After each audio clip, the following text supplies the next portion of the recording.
Europe 1, 8h32. Le vrai faux de l'info de la matinale avec Laurent Guimier. Bonjour Laurent. Bonjour Thomas. Vous avez passé au peigne fin ce matin les aides européennes aux agriculteurs. Oui, parce que l'ancien ministre socialiste de l'Agriculture, Jean Glavany, qui était l'invité de Jean-Pierre Elkabbach hier matin, a révélé un chiffre choc à propos des gros agriculteurs, les céréaliers en première ligne, qui se gavent de subventions européennes. 80% des primes vont à 20% des plus gros agriculteurs. Que ceux qui touchent le plus bloquent les routes en disant on veut toucher à nos primes, c'est un vrai scandale d'un point de vue de la République.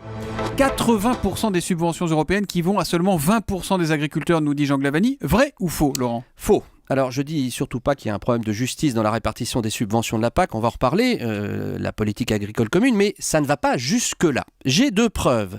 D'abord, le ministre de l'Agriculture, Stéphane Le Foll, qu'on ne peut pas accuser d'être le grand complice des méchants céréaliers, a révélé les vrais chiffres le 4 octobre dernier dans une interview accordée à nos confrères des Échos. Les 20 plus gros bénéficiaires des aides en France touchent aujourd'hui 55% des aides européennes. 55 et pas 80, comme le dit M. Glavany. C'est déjà beaucoup, on est d'accord. Les aides européennes, c'est 9 milliards d'euros par an. Et donc, les 100 000 premiers paysans touchent 5 milliards d'euros par an, de quoi vous faire aimer l'Europe. Puis j'ai une deuxième preuve, parce que les hommes politiques peuvent aussi mentir, même M. Le Foll pourrait se tromper.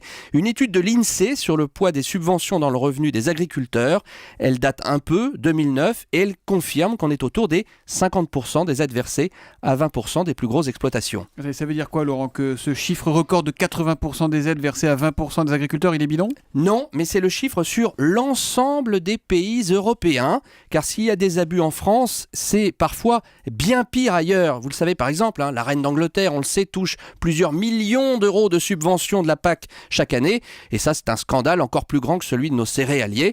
Alors, la réforme de la PAC, qui a déclenché la colère, va un peu améliorer les choses. On en parlait dès hier matin.